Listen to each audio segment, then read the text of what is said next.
মানুষ ঈদের দিন সেমাই দিয়ে মুখ মিষ্টি করে আমরা ঈদের দিন নামাজ পড়ে কবরস্থানে যে আমার বাবার কবর ফুল দিয়ে সাজাই কেন এই দিন দেখার ছিল আঙ্কেল আমার বাবার কবরে ফুল দিয়ে আমরা সাজাই এইটাকে তো ঈদ বলে না। ঈদ কাকে বলে? পরিবার নিয়ে একটা সেমাইকে ঈদ করবে। আমাদের বাসায় ওই ঈদ নাই। আমাদের বাসায় কেউ বলতে পারবে না আমাদের বাসায় কোনো ঈদ, কোনো বিয়ের অনুষ্ঠান কিছু না আঙ্কেল। যার বাবা যায় সেই সন্তান ব্যতীত বাবা হারার কষ্ট কেউ বুঝে না।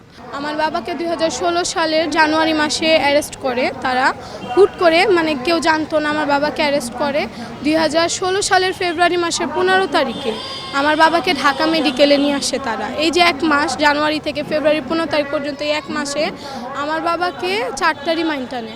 4টার ভিতরে আমার মা যত দূর সম্ভব হয়েছে, যত টাকা সম্ভব হয়েছে দিয়ে আমার মা 3টা রিমাইন্ড কাটাতে পারে। লাস্টের যে রিমাইন্ড তারা কোনো টাকা নিতে মানে নাই। তারা ওই রিমাইন্ডটা অনেক করে চেয়েছে।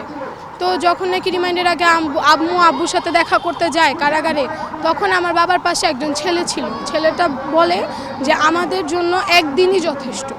তারপর যখন আমার মা আব্বুর সব ফ্রেন্ড সার্কেল যারা ছিল ওখানে উকিলদেরকে জানায় কথাটা যে এরকম কেন বললো, তখন ওই ছেলেটাকে আমরা আর পাইনি।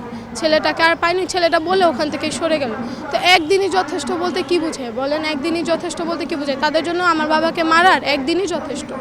তারপর যখন আমার বাবাকে লাস্ট রিমাইন্ডটা নিল, আমার বাবা সুস্থ। যখন একটা কারাগারে তো আব্বুর ফ্রেন্ড সার্কেলরাও ছিল, তাদের মুখ থেকে শোনা আমার বাবাকে হাঁটিয়ে নিয়ে গেছে 2টা পুলিশ এসে। আমার বাবা অজু করলো, মাগরিবের নামাজ পড়বে, সে অজু করলো। ওই অজুখানা থেকে আমার বাবাকে হাঁটিয়ে নিয়ে গেছে। আমার বাবাকে যখন ফেরত নিয়ে আসছে, আমার বাবা নিজের পায়ে হাঁটতে পারতেছে না, আমার বাবা নিজের পায়ে দাঁড়াতে পারছে না, তাকে উড়াই ফেলে দিছে। তখন আব্বুর ফ্রেন্ডরা তাকে পুলিশদেরকে জিজ্ঞেস করলো যে মাহবুব ভাই তো হেঁটে গেল, তাকে তো আর এই অবস্থা কেন? বলে সে ওখানে মাথা ঘুরে পড়ে গেছে। আমার বাবা যদি সেখানে মাথা ঘুরে পড়ে যায়, কেন পড়ে গেছে? আমার বাবা তো সুস্থ মানুষ, তোমরা কি নির্যাতন করছো? আমার বাবা মাথা ঘুরে পড়ে গেছে। তারপর যখন তারা 2016 সালের ফেব্রুয়ারি মাসের 15 তারিখে আমার বাবাকে ঢাকা মেডিকেলে আনে, তখন আমার মাকে ফোন দেয় যে আপনার স্বামীকে আমরা ঢাকা মেডিকেলে আনলাম। তখন যখন আমার মা যায়, তখন আমার মা বলতেছে আল্লাহ আমার স্বামীর এই অবস্থা কেন? আমার স্বামীকে তো আমি এরকম রেখে আসিনি। তখন বলতেছে আপনার স্বামী এরকম অসুস্থ হয়ে গেছে, আপনার স্বামীকে আপনাকে দেখাইতে নিয়ে আসছি। তখন আম্মু বলছে যে আমার স্বামীর তো চিকিৎসা দরকার, তাকে হসপিটালে ভর্তি করেন, ল্যাবএইডে ভর্তি করেন, যত টাকা লাগে আমি দিব। তখন তারা বলে আপনার স্বামীকে তো আমরা চিকিৎসা দিতে আনিনি, আপনার স্বামীকে আমরা আপনাকে দেখাইতে নিয়ে আসছি। তখন আমার মা বলে আচ্ছা আপনারা ঢাকা মেডিকেলেই তাহলে ভর্তি করেন। পুলিশরা টাকা নেয় আমার মা থেকে, টাকার বিনিময়ে আমার বাবাকে ঢাকা মেডিকেলে ভর্তি করে, কিন্তু আমার বাবাকে কোনো চিকিৎসা দেয়নি। আমার বাবাকে মাটিতে ফেলে রাখছে, না একটা বেড দিল, না একটা কম্বল দিল, না রোগীকে একটা অক্সিজেন দিল, কিচ্ছু দেয়নি।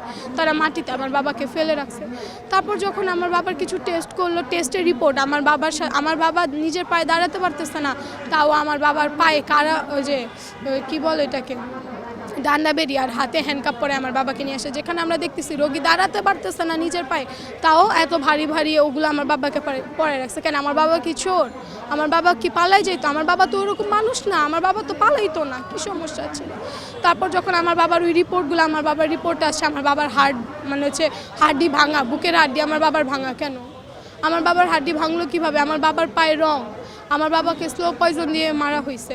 তখন আমার বাবা যখন এই অবস্থা, তখন আম্মু যে রিপোর্টগুলো নিবে, 4টা পুলিশ ছিল আমার বাবার সাথে, ওই পুলিশরা রিপোর্ট 4টা মানে যে 4টা পুলিশ ছিল তারা রিপোর্টটাকে থাপা দিয়ে আমার মার হাত থেকে নিয়ে চলে গেল।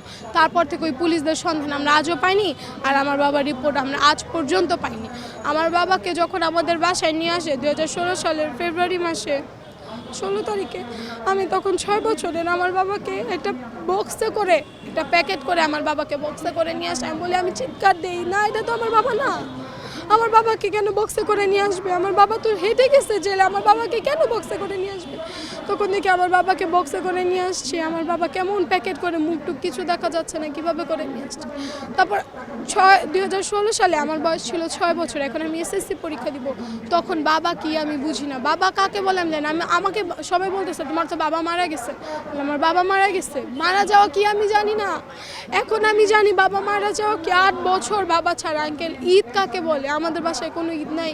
মানুষ ঈদের দিন সেমাই দিয়ে মুখ মিষ্টি করে আমরা ঈদের দিন নামাজ পড়ে কবরস্থানে যে আমার বাবার কবর ফুল দিয়ে সাজাই কেন এই দিন দেখার ছিল আঙ্কেল আমার বাবার কবরে ফুল দিয়ে আমরা সাজাই। এইটাকে তো ঈদ বলে না। ঈদ কাকে বলে? পরিবার নিয়ে একটা সেমাইকে ঈদ করবে। আমাদের বাসায় ওই ঈদ নাই। আমাদের বাসায় কেউ বলতে পারবে না আমাদের বাসায় কোনো ঈদ, কোনো বিয়ের অনুষ্ঠান কিছু না আঙ্কেল। যার বাবা যায় সেই সন্তান ব্যতীত বাবা হারার কষ্ট কেউ বুঝে না।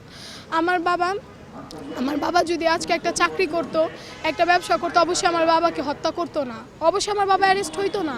মানে আমার বাবা তো চোর বাটপার ছিল না। আমার বাবাকে কেন নিছে? তার নামের টাইটেলে। সে একজন বিএনপি 23 নম্বর ওয়ার্ডের নেতা ছিল। বিএনপি করা তো আঙ্কেল অন্যায় না? আমি তো গর্ব করে বলতে পারবো আমার বাবা একজন পলিটিশিয়ান, আমার বাবা একজন বিএনপির নেতা ছিল। আমি গর্ব করে বলি, কারণ আমি দেখেন যখন এই 16-17 বছর বিএনপির মানুষদের উপর যে পরিমাণে অত্যাচার করা হয়েছে, তারপরে বিএনপির মানুষরা কিন্তু বিএনপি থেকে সরে যায়নি, তাও তারা ছিল। আর আওয়ামী লীগ কই এখন? এই কয়দিনেই তো ওদের নামই ভ্যানিশ হয়ে গেল, তাদের তো অস্তিত্বই নাই। আমাদের এলাকায় যারা আওয়ামী লীগ করতো তারাও নাকি এখন বিএনপি, তারাও নাকি এখন বিএনপি। আমার বাবা মারা গেছে 8 বছর। 8 বছরে আমি আমার পরিবার যা ফেস করেছি সেটা ভাষায় প্রকাশ করার মতো না।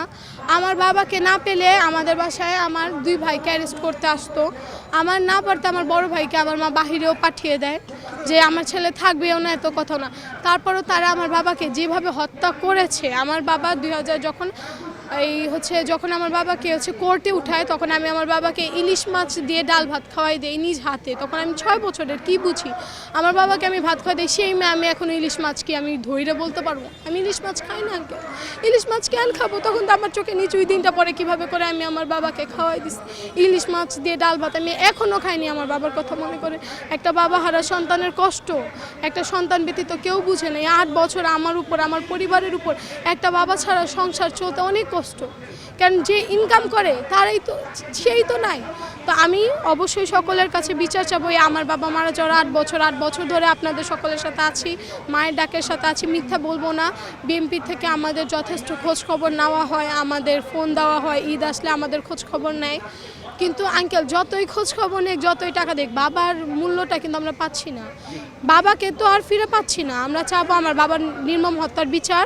8 বছর ধরে যখন চেয়ে আসছি, আশা করি এখন পাবো। এখনও চাই আমার বাবার হত্যার বিচার হবে।